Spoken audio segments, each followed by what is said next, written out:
कल के वीडियो में आपने देखा कि मैंने परसेंटेज के सारे बेसिक सीरीज कंप्लीट करा दिए हैं। बेसिक सीरीज कंप्लीट होने का मतलब है कि आपको परसेंटेज के बारे में कुछ ना कुछ ज्ञान हो चुका है। अब हम परसेंटेज के उस तरफ जहां से प्रश्नों को हल करते हैं उस ओर बढ़ेंगे, लेकिन उससे पहले एक जरूरी बात, मैं परसेंटेज के बारे में छोटा सा आइडिया देना चाहता हूँ। अभी तक जो हमने फ्रैक्शन से सीखा उसके बारे में एक चर्चा करते हैं। अगर मैं लिखता हूं 3/5, तो 3/5 कहता है कि यह 5 में से 3 हिस्से की बात है। तो उसी प्रकार अगर एक खेत में 3 भाइयों में हिस्सा बढ़ता है या 5 भाइयों में हिस्सा बढ़ता है, तो उसको हम इस तरह से बांट लेते हैं। 1 2 3 4 5 भाइयों में हिस्सा बढ़ता है। और अगर इसमें मैं और 4 हिस्से के रूप में इसे बांटने लगता हूं,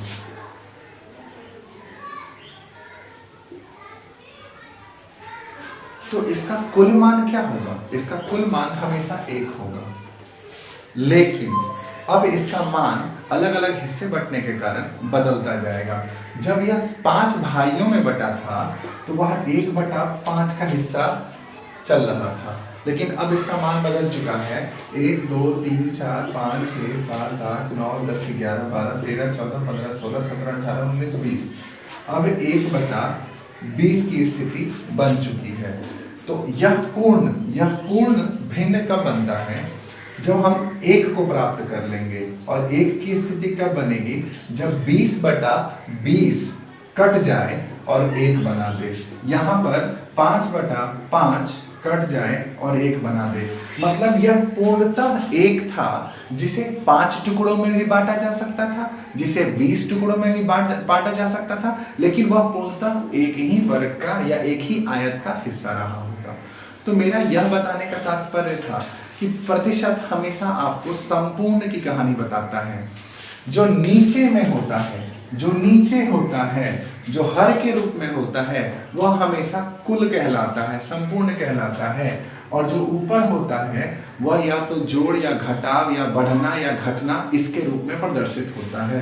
जब हम प्रश्नों में जाएंगे इसका काफी इस्तेमाल होगा। देखते हैं पहला प्रश्न। यदि किसी संख्या में 20% बढ़ा दिया जाता है तो मान 600 बन जाता है, तो उस संख्या को ज्ञात करें। तो उस संख्या को ज्ञात करें। अगर इस तरह का प्रश्न होगा, यह आप पेन बिना उठाए भी जवाब दे सकते हैं, लेकिन मैं आपको इसको सॉल्व करने के तरीके सिखा रहा हूं। ये आपका अप्रोच और कुछ मेरा अप्रोच। उम्मीद करता हूं क्वेश्चन आप लिख चुके होंगे।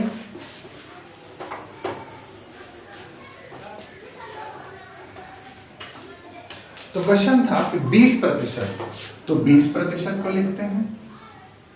20% का मतलब है 1/5। मतलब मैंने आपको बताया था कि नीचे वाला हमेशा कुल की बात करता है, तो मतलब 5 जो यहां पर प्रदर्शित करता है, 5 जो है यह कुल के बराबर है। तो वह संख्या का मान, आप एक बात हमेशा ध्यान रखेंगे, जब भी वह संख्या, किसी संख्या, ऐसी संख्या ज्ञात करें, प्रश्न में ऐसा कुछ भी लिखा हो, find the number, find the original number, English में अगर आएगा, तो हमेशा आप नीचे वाले को पूर्ण संख्या समझ लेंगे। मतलब वह संख्या 5 थी, तो उसने कहा कि 20% बढ़ा दिया जाता है, तो ये 5 जो होगा ये 100% के बराबर होगा, और ऊपर वाला यह 20% के बराबर होगा। ऐसा क्यों? फिर से देखते हैं। जब मैं 20% लिखता हूं तो मैं इसे लिखता हूं 20/100।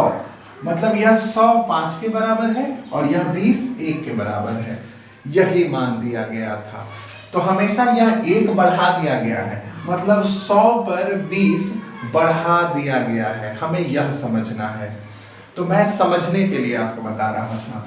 तो अगर 5 पर 1 बढ़ा दिया गया है, तो 5 में 1 बढ़ने के बाद मान क्या होगा? 6, और 6 का मान 600 के बराबर है। तो 1 का मान 100 के बराबर, तो 5 का मान 500 के बराबर, और यही आपका आंसर है। तो उम्मीद करते हैं आपको समझ में आया होगा। फिर से मैं इसे रिपीट करता हूं, यदि किसी संख्या का मान 20% बढ़ा दिया जाए तो वह संख्या 600 बन जाती है, तो उस संख्या को ज्ञात करें। यही था आपका प्रश्न। हम आते हैं प्रश्न पर। 20% जिसे हम लिख सकते हैं 1/5 या यह 20/100 के बराबर है। तो जब 20/100 की बात करते हैं तो 100 उसका कुल मान रहा होगा जो कि 5 के बराबर है, जिसे मैंने 20 बढ़ा दिया जो कि 1 के बराबर है। 100 कुल और 20 बढ़ा हुआ।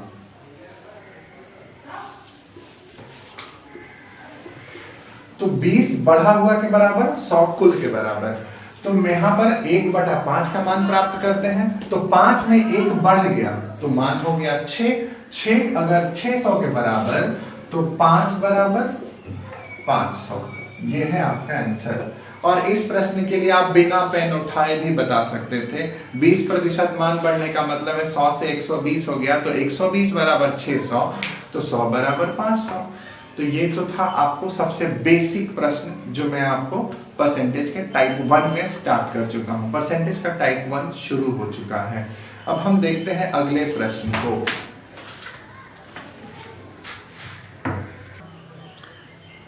ये रहा आपका अगला प्रश्न। यदि किसी संख्या में 14.2/7% जोड़ दिया जाए तो संख्या 700 बन जाती है, तो संख्या ज्ञात करें। तो मैंने आपको प्रश्न दिया कि यदि किसी संख्या में 14.2/7% जोड़ दिया जाए तो संख्या 700 बन जाती है। 700 के जगह पर आपको उसे 800 रखना है। वह मान थोड़ा सा गड़बड़ हो गया था। 700 की जगह पे उसे 800 समझ ले। मैं फिर से बता दे रहा हूं।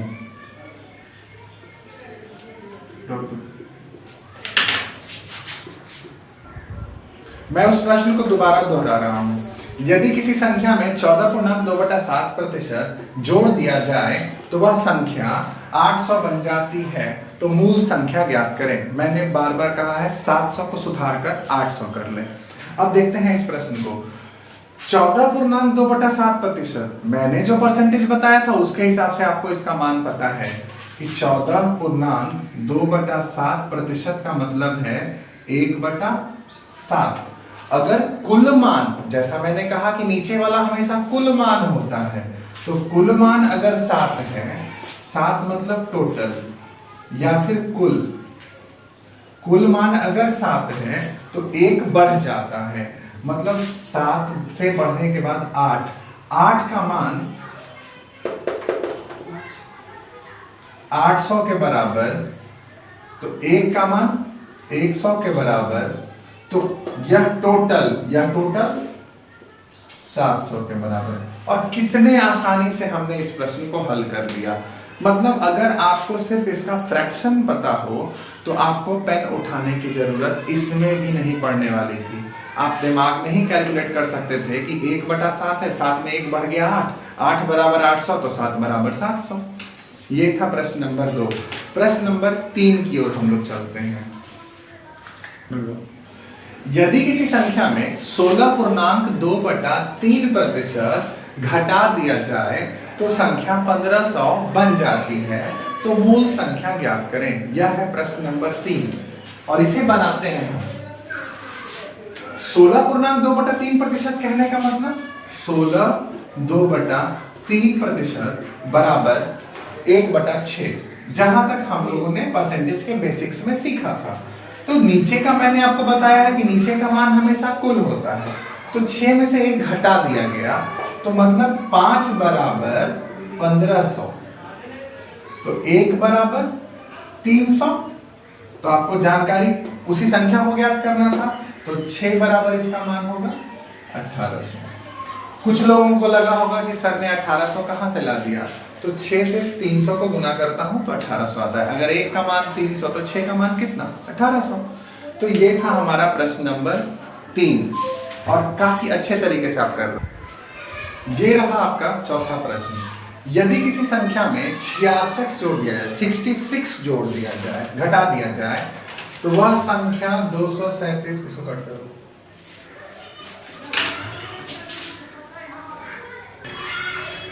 यदि किसी संख्या में 66 जोड़ दिया जाए, फिर से मैं क्वेश्चन को रिपीट करता हूं, कुछ गलतियां थी। यदि किसी संख्या में 66 जोड़ दिया जाए तो संख्या स्वयं का मतलब खुद का 237.1/2% बन जाती है। तो मूल संख्या ज्ञात करें। फिर से समझते हैं क्वेश्चन को। मतलब मैं हूं, मेरे साथ कुछ जोड़ दिया गया तो मैं अपने से बड़ा हो गया हूं, कहने का मतलब था। तो यहां पर इस क्वेश्चन को देखते हैं। 237.1/2%। सारा क्वेश्चन इस पर कॉन्सेंट्रेटेड है। इसका मतलब हुआ, मैंने आपको समझाया था कि इसे फिर से लिखा जा सकता है 200 प्लस 37.1/2%। 200 का मतलब 2 और 37.1/2% का मतलब 3/8, जिसे लिखा जा सकता है 8 दूना 16 प्लस 3 बराबर 19/8। ये तो मैंने इसे तोड़ा, मैंने फ्रैक्शन को तोड़ने की कोशिश की। तो 19/8 लेते हैं। 19/8 मतलब जोड़ा गया 66 जोड़ा गया, और यहां कितना जोड़ा गया? यहां पर तो 11 जोड़ा गया है। हम फिर से समझते हैं, मूल संख्या 8 रही होगी और उसमें कुछ जोड़ देने के बाद वह 19 बन गई। फिर से समझिए इस बात को। 8 मूल संख्या था, मैंने आपको बताया है हमेशा नीचे वाला हर मूल संख्या होता है। तो मूल संख्या अगर 8 रहा होगा तो उसमें कुछ ऐसा जोड़ दिया गया जो वह जोड़ने के बाद 19 बन गया है। जैसा प्रश्न कहता है कि किसी संख्या में 66 जोड़ दिया गया, तो इसमें हमने जोड़ा कितना? 11, और यह 11 कितने के बराबर? 66 के। तो 11 66 के बराबर, तो 1 6 के बराबर। तो मुझसे यह प्रश्न का जवाब देने में काफी आसानी हो जाएगी कि 8 गुना 6 बराबर 48। तो उम्मीद करते हैं आप ये समझ गए होंगे। मैं इसे फिर से रिपीट करने वाला हूं।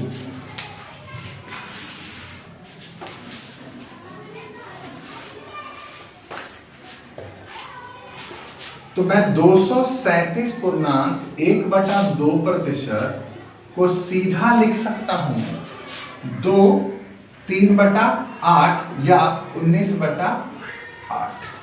8 में कितना जोड़ा गया? 8 में जोड़ा गया 11। 11 का मान 66 के बराबर, तो 1 का मान 6 के बराबर, तो 8 का मान 48 के बराबर, और ये था आपका जवाब। तो उम्मीद करते हैं कि आपको यह क्वेश्चन पूरी तरह से समझ में आ गया होगा। थोड़ा सा नया था, अप्रोच इसका थोड़ा डिफरेंट था। इसे आप वापस रिपीट करके, पॉज करके क्वेश्चन को समझ लें और उसके बाद आगे बढ़ने की कोशिश करेंगे। अब हम देखते हैं अगला प्रश्न।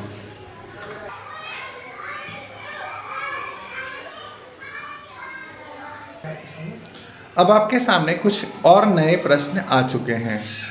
आप इसका एक स्क्रीनशॉट ले लें ताकि मुझे प्रश्न कराने समय सहूलियत होगी। और टाइप 1 के कुछ और प्रश्नों की ओर आते हैं। जैसे x का 30% 72 है, कहने का मतलब ये x कोई संख्या होगी। क्वेश्चन ऐसे भी हो सकता है किसी संख्या का 30% 72 है, तो उस संख्या को ज्ञात करें या x का मान ज्ञात करें। आजकल प्रश्न इस तरह से भी आए हैं। तो कहने का मतलब है 30% का मान अगर 72 है तो पूरी संख्या हमेशा 100% होती है। तो 100% का मान क्या होगा, वह आपसे यह जानने की कोशिश कर रहा है। तो हम इसे बनाने के पीछे सिर्फ फ्रैक्शन को तोड़ने का काम करते हैं। 30% का मतलब 3/10। अगर 3 का मान 72 है तो 1 का मान 24, तो 10 का मान 240, और आपका आंसर। ये था आपका क्वेश्चन और ये है आपका आंसर। देखिए, अगर आप परसेंटेज को सही तरीके से समझते हैं तो प्रश्न कितने आसान बनने लगते हैं। इसके बाद अगले प्रश्न की ओर चलते हैं। हम चलते हैं प्रश्न नंबर 6 की ओर। 1 घंटा 45 मिनट एक दिन का कितना प्रतिशत है? जब बात एक दिन की होती है तो दिन पूरे दिन में हमें 24 घंटा मिलता है। पूरे दिन का मान 24 घंटा। हमें इतना कुछ करने की जरूरत ज्यादा नहीं थी। और 1 घंटा 45 मिनट कहने का मतलब है वह 1.45/60 मिनट। 45/60 मिनट, जिसे हम लिख सकते हैं 3/4। कुछ लोगों को लगा होगा कि मैंने 60 को नीचे में क्यों भाग दिया। हमेशा 45 मिनट जो होगा वह मिनट में ही तुलना की जा सकती है, इसलिए 1/45/60 यानी 1:45/60 मिनट में हमने बात की, वह मैं काट देता हूं तो पूरा का पूरा मान घंटे में बदल जाता है। तो अब मैं इसे लिख सकता हूं चरका 4 और 3 7/4। तो प्रश्न ने आपसे पूछा कि 1 घंटा 45 मिनट एक दिन का कितना प्रतिशत है। तो 1/3/4 जो कि 7/4 बन चुका है, तो मैं इसे रखूंगा ऊपर में 7/4 और हमारे पास कुल समय कितना है 24 घंटा, तो उसे मैं नीचे में रखूंगा और मुझे प्रतिशत में ज्ञात करना है, मतलब इसे गुना 100। मैंने सबसे पहले वीडियो में बताया था जब भी आपको प्रतिशत में मान निकालना हो तो आप 100 से गुना करते हैं, जब भी आपको प्रतिशत से बाहर मान करना हो तो आप प्रतिशत में 100 किसी भी संख्या में 100 से भाग देते हैं। तो यहां पर आते हैं तो 7/4 टोटल 24 के द्वारा भाग दिया गया या टोटल डिवाइडेड बाय 24 इंटू 100। इसे हम सरलीकृत करते हैं, मतलब सिंप्लीफाई करते हैं। तो इसे लिख सकते हैं 7/4 गुना 24 और यहां हो जाएगा गुना 100। अगर हम सही तरीके से कैलकुलेट करें तो यह 6 × 24 या 25 × 100, तो यह हो जाएगा 175/24। इसका जो मान आज आपके सामने निकल जाए 24 से जितनी बार कट जाए तो हो जाएगा 7/24%। अब वो भाग में निकाल लेंगे। तो इस प्रकार से मैंने 1 घंटा 45 मिनट एक दिन का कितना प्रतिशत है का मान ज्ञात कर लिया है, वह 7/24% के बराबर है। अब हम अगले क्वेश्चन की ओर चलते हैं। अब हम फिर से अगले प्रश्न की ओर बढ़ते हैं। 65 ग्राम 2 kg का कितना प्रतिशत है, देखते हैं। 65 ग्राम मतलब इसका मान तो मुझे ज्ञात करना है और उसने कहा 2 kg। देखते हैं ग्राम और केजी दोनों एक दूसरे से, ग्राम और केजी दोनों एक दूसरे से अलग मानक में है, तो या तो इसको इस रूप में बदल लें या तो इसको इस रूप में बदल लें, या तो ये इस रूप में चला जाए और या ये इस रूप में आ जाए। तो जब मैं बात कर रहा हूं 65 ग्राम की और 2 kg की, तो मैं 2 kg को सीधे 2000 ग्राम लिख सकता हूं, क्योंकि 1000 ग्राम बराबर 1 kg होता है। यह बात आपको याद रखनी है, 1000 ग्राम बराबर 1 kg। तो 65/2000 आपको जानकारी प्रतिशत में देनी है, मतलब गुना 100। यह कट गया, यह 4×5 या 13×65, जिसे हम लिख सकते हैं 3.1/4% या 3.25%। आंसर आपको इन दोनों रूप में से किसी भी रूप में रह सकता है। तो ये था प्रश्न नंबर 6 का जवाब। उम्मीद करते हैं कि आपको अब चीजें कुछ सरलीकृत रूप में समझ में आ रही हैं। हम परसेंटेज के टाइप 1 के लगभग छोटे मोटे सवालों की ओर बढ़ते हुए टाइप 1 के अच्छे अच्छे सवाल की ओर अब जाने वाले हैं।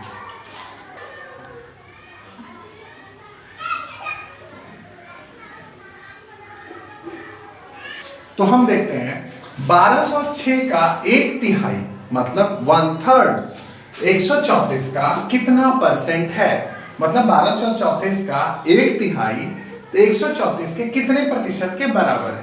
कहने का मतलब तो यही था।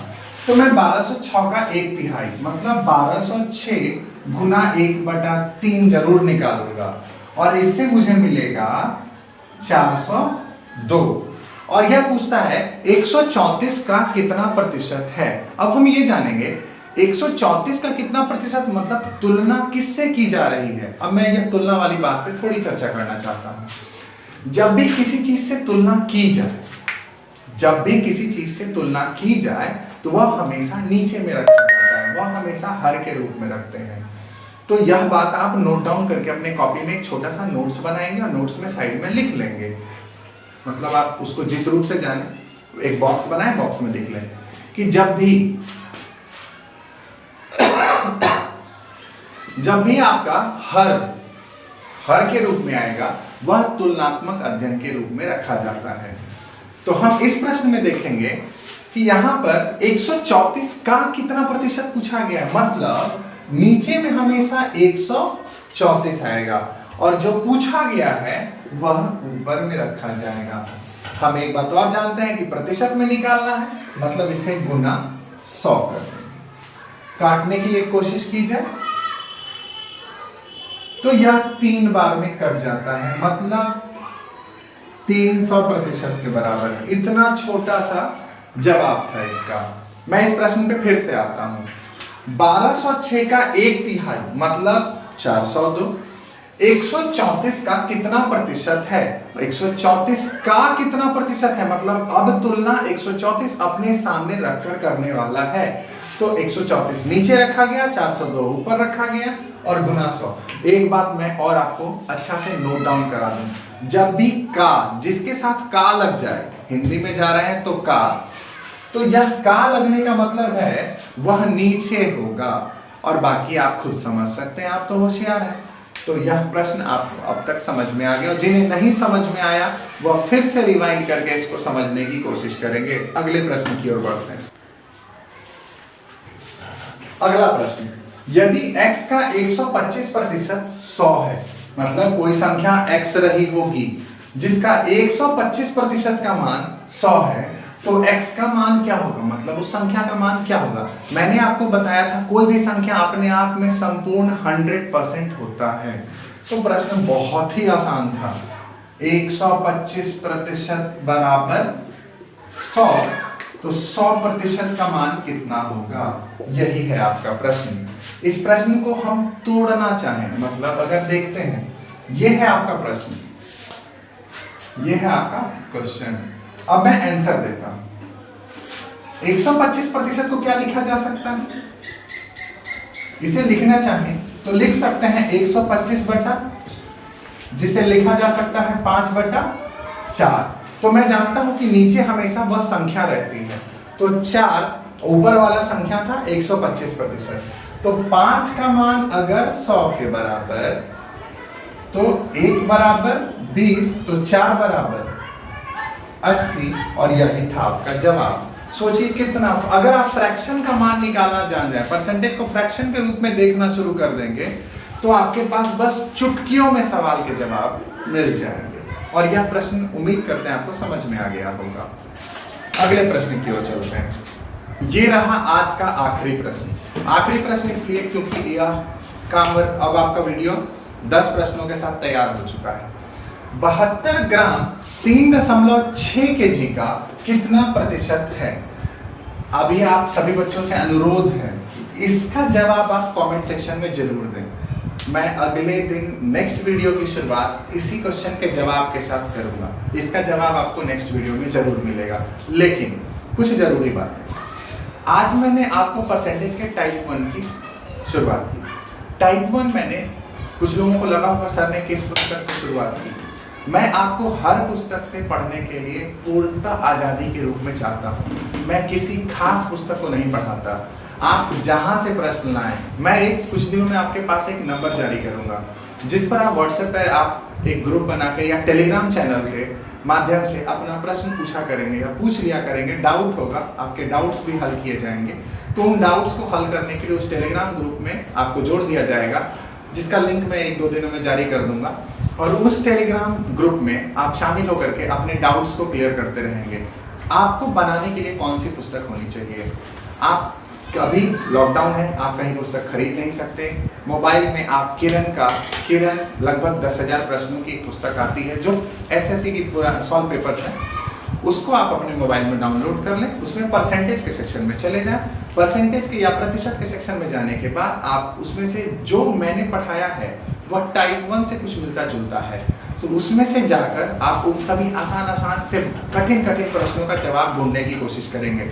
मुझे जहां तक लगता है कि कुछ ही सवाल उसमें अभी कुछ टाइप 1 में कुछ प्रश्न बाकी हैं जो अगले वीडियो में आएंगे, तो वो आप बनाने की स्थिति में आ चुके होंगे। मैं यह नहीं कहता कि आप उसमें परफेक्ट हो गए होंगे, लेकिन आपकी कोशिशें होनी चाहिए। वह पुस्तक आप अपने मोबाइल में डाउनलोड कर लें, केरन 10,000 क्वेश्चंस का, और आप घर में जाकर खुद से प्रैक्टिस करते रहें। लॉकडाउन है, लेकिन इसका मतलब यह नहीं कि पढ़ाई छोड़ देना है, आप पढ़ाई में लगे रहें। मिलते हैं नेक्स्ट वीडियो में।